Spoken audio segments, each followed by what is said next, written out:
Hi again. We're now at an important stage of this Octogenarian Odyssey. We're on the border. We're going to cross over into Mexico, and things are going to change. We've come through Yukon, Alaska, down the coast to the United States. We met lots of fun people, had a lot of good times. Now we got to get across the border. We've got our car, we got our tent trailer. How do we get them through immigrations and customs? We get on the other side and you're going to see land that no bicycle riders have ever gone down, or very few. Most people go down the Baja, cross over to the mainland by a ferry to Mazatlán. We're going the other side, Sonoran Desert, and you'll see it's beautiful, it's fantastic. There's nothing there, there's no people. Long days on this bike, 160 kilometers, 170. Hot, 42 degrees.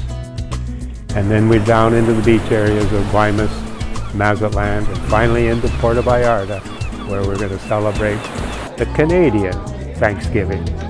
And we're going to go to a restaurant full of Americans and Canadians enjoying turkey and mashed potatoes that I love. And Puerto Vallarta is the resting place. We're in a mansion, and you're going to see all that. So once again, let's go. We're going to have fun. Mexico. A little bit of stress because we got to cross the border, and somewhere getting to Mexico, I lost the license plate, or it was stolen off the back of the tent trailer. So how are we going to get the tent trailer into Mexico without a license plate? We worried about that, and Yoda and I went searching in California to see if we could buy a plate to put on the back of the van. We ended up getting a permit but no plate because it would take too much time to wait around for it. So we had a permit, a sticker for the back window. Okay, we got our fingers crossed. We're heading to the border. We chose a border crossing where nobody was at. There was just us and 2-3 other people walking in. So we went in, we got our visas, wasn't a problem. We got the car in, wasn't a problem. And then we go and get a car and tent trailer inspected, and we got a problem. The friendly custom agent guy looks at the back of the tent trailer. You've got no plate here. Nope, it's lost. But I got a California sticker that says, "We don't care what California says, you're in Mexico now." This is a big problem. Fortunately, right at that moment, his boss was leaving work and walked by. "Well, what's the problem?" he said. "Well, their tent trailer doesn't have a plate." "Well, does their car?" "Yes." "No problem, use that." Okay, problem solved, quickly. In we go. We go into the window. Okay, let's get the tent trailer registered. "Oh, sorry, we don't do that here. You have to go to another place, a bank." "Well, where's that?" "Well, that's about 10 kilometers from here."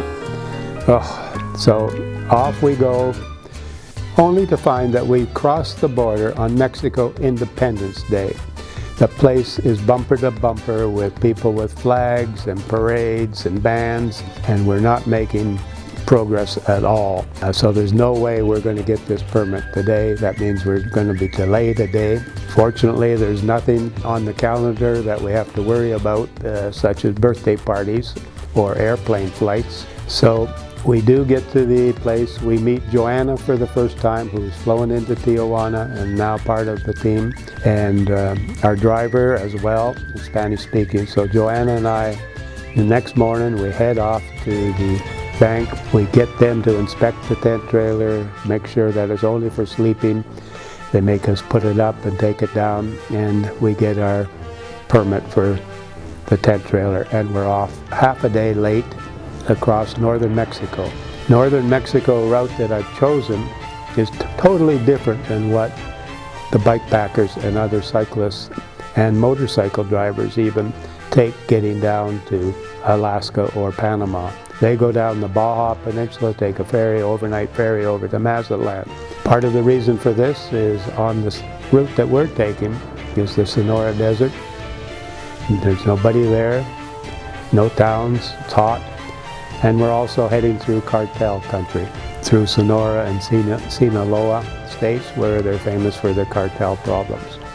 People all along the way have said, "What, you're going there? Aren't you afraid of that, being shot or kidnapped or anything?" And my answer was, honestly, I'm more afraid of the bears in Alaska than I am of the cartel in Mexico. Why would they bother with us? So we headed across the border. We had the famous Mexican-American wall to our left that we could see at times.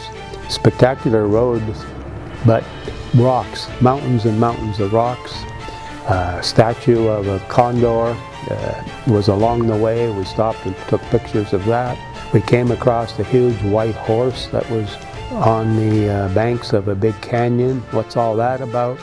We found out that a very famous song written by a fellow from Mexico about riding his white horse, which was a metaphor for his old car that he drove through all the towns and villages of Mexico as he made his way north.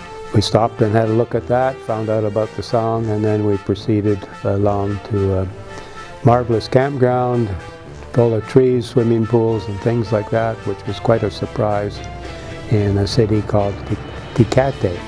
And one of the famous beers of Mexico comes from this town, Tecate.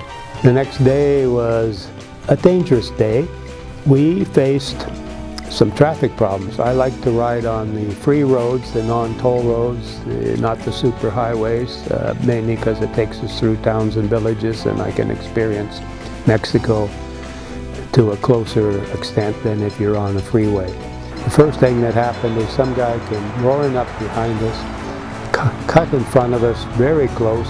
I'm behind Wayne, and I think, oh my God, that was really close. He cut so close in front of Wayne. And if he would have gone down, I would have gone down over top of him. And he didn't care about us. He just got out and lit a cigarette and started talking on the cell phone as we rode by. Shortly after, it was a bus. We're on a two-lane road, no shoulder. A bus is coming towards us when another bus pulls out to pass them. Well, where does that leave us? We had to hit the ditch to get out of the way of this bus. Later on that day, we come to Mexicali, a large Mexican city, quite modern. We're on a 6-lane road, 3 lanes on my side, 3 lanes on the other side. We're at a stoplight with 6 lanes crossing us perpendicular. Light turns green. I just hesitate and I see a car coming through in the red light really fast. And I holler, "Wayne, stop!" And he put the brakes on just as the car come whizzing past his nose at whatever speed it was. That was really close. Dangerous section. After that, we headed into the desert where very few, I could not find any documentation of anybody riding a bicycle on this particular route. I found one where a guy from Uruguay rode north on it. I found some things where motorcycle drivers had ridden it. So we knew we were in for long days with no towns and hot weather. And it turned out to be one of, again, a favorite section of the trip. The beauty of the desert, the meeting of folks along the way that would stop and say, "What are you doing out here?" You know, and give us water and stuff like that. And one group that we met, a fellow and his son, they were from El Salvador, and they gave us water and everything. We met them a couple of days later as they were returning, and we were heading in the opposite direction. And they gave us the name of the brother in Mazatlán, and we made contact with them. They treated us to a wonderful dinner in Mazatlán.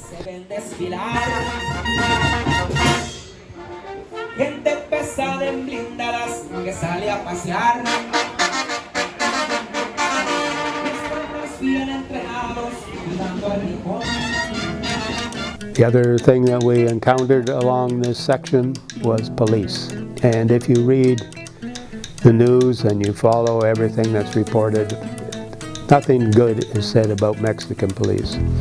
Well, my experience is such that I'm going to say a lot of good things about them. We met wonderful police along the way. They gave us their phone numbers, told us if we needed help. They provided escorts, not because it was dangerous, but because they felt the traffic was dangerous, or in one case a hurricane had blown through and there was a lot of sand and the pavement was washed out.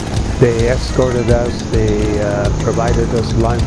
We toured police stations, and you'll hear about me sleeping in the police station as well. I can't say enough good things about the police that we had and the military. There's many different types of police. It's amazing how many times that you get to different locations on the highway and they've got roadblocks checking cars of all different kinds of federales, civil police, military. It was the only country in the whole trip that was, what can I say, that the military and the police action was so tremendous, so frequent. The rest of the countries, we hardly ever saw any of the police or anything like that. So through the desert, wonderful experience, long days, 160, 165 kilometers, 42-degree weather, lots of fluids, no shade. If we had a shade, we tried to put a tent type of tarp up on the van to create some shade that we can sit under. And then we pull out of the desert and we say, oh, there's something green. Oh my God, look, there's a green plant over there. Oh, there's a cactus. And it was exciting to leave the desert, and we entered an area of grape growing. And I said, you can't grow grapes here. It's too hot, it needs cool climate, etc.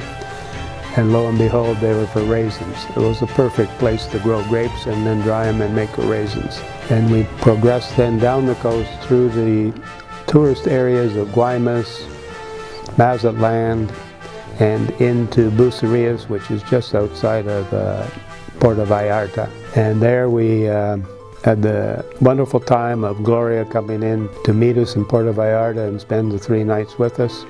And it was also Canadian Thanksgiving, so I commandeered the car and Gloria and I set off for Bucerias because I'd spent a couple of winters there and I knew that there was a Canadian family that had opened a restaurant. I hadn't been back there for years, but I hoped it was still there, and we headed there, and lo and behold, the restaurant was still there, bigger and better than before. And we get in there and it's full of American expats and Canadian expats, and what's on the menu was the typical Canadian Thanksgiving dinner with turkey, pumpkin pie, gravy, cranberries, and everything else. And Gloria experienced her first Thanksgiving dinner there in Mexico, and made me feel like at home. It wasn't too much in the way of Mexican culture, but it was something that I really enjoyed that night. The next day, or when we're leaving Bucerias and heading into the mountains, the high mountains of the interior Mexico, and Mexico's a big country. I spent 2 months cycling through Mexico, 1 month through Canada, 1 month through the United States, but 2 months in Mexico. And we headed off on where Google had taken us, and unfortunately Google, after 20K, took us to a place where there was no bridge across the river. We asked the locals, what happened? How did we get across here? Well, you probably could have gone there a few months ago, but it all got washed out. Really, there's no cyclist that likes to know that they rode 20 kilometers out of the way only to turn around and ride 20 kilometers back again. So we had to do that. We turned around, headed back into Puerto Vallarta through the traffic. Then we started on the road on the other side of the river, and we started climbing and climbing, and we never heard from our support van. Where are they? Now I'm worried. Like, they should have been here a long time ago. We get up higher and higher, and Wayne is on an electric bike that day. I'm on an electric bike. Our batteries are dead. We have no support. We sit beside the road for 2.5 hours, trying to stay in the shade, only having a little bit of food, a couple of energy bars in our pocket. When finally the van arrives, what's the problem? We had a flat tire, and to find a flat tire on the van was very hard, and they had to search all through Puerto Vallarta. Because we were in a zone of no internet, they couldn't contact us and we couldn't contact them. And it was kind of a miserable day, but we progressed through and got to a magic town, a beautiful Mexican town, found a great hotel, out to dinner that night for great Mexican food, and the day ended much better than it did the day before. Going through Mexico, because it is a long journey, because you basically have to travel from Tijuana all the way across to the Gulf of Mexico before you can turn south to head up and line up with Guatemala. The route takes you through fantastic colonial cities. Guanajuato, just maybe my favorite city in all of Latin America. Into San Miguel Allende. We pulled into an Airbnb, a big Airbnb, many bedrooms, kitchens, bathrooms, pool, a wonderful place to stay. And then we heard music around supper time. So we wandered out to see what was happening, and we came upon a narrow roadway that was full of different activities, carts that you would see, a candy floss maker, people selling tequila, people with the games that you would find at your local country fair. And as we wandered towards the music, we came upon a big square with maybe 1,000 people standing there watching a performance on one of the two stages. And performing was a group called Askies Internationals. And they were an eclectic group that played music from Latin America, from Mexican ranchero to the haunting music of Peru on the flutes. And the costumes were typical indigenous type of costumes, and they played with a lot of energy and movement.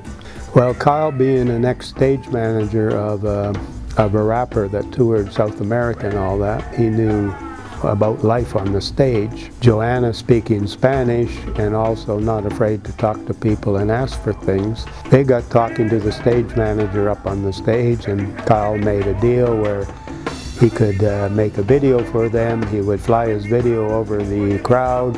He would go on stage with his movie camera and his 360 camera and make a video. The guy said, sure, okay, what are we going to do to reciprocate?